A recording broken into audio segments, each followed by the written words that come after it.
Piangiamo per la tragedia di Lamezia, piangiamo perché è da tempo che la Calabria versa lacrime per eventi dolorosi.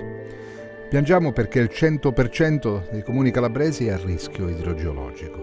Piangiamo perché per anni abbiamo assistito da spettatori alla devastazione di questa terra. Piangiamo perché la regione è stata distrutta da chi ha speculato arricchendosi, lasciando ai calabresi la tristezza dei cocci.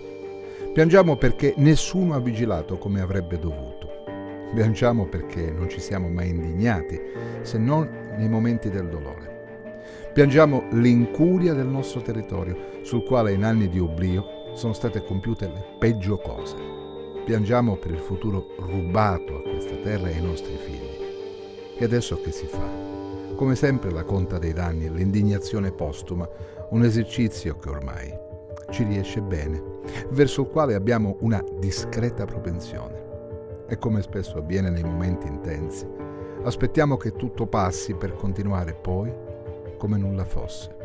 È il destino della Calabria, Cenerentola d'Europa, che non riesce a liberarsi dai fantasmi del passato. È triste, molto triste, con la nostra anima avvolta nel dolore per la perdita di vite umane che purtroppo ogni tragedia consegna al nostro vissuto collettivo.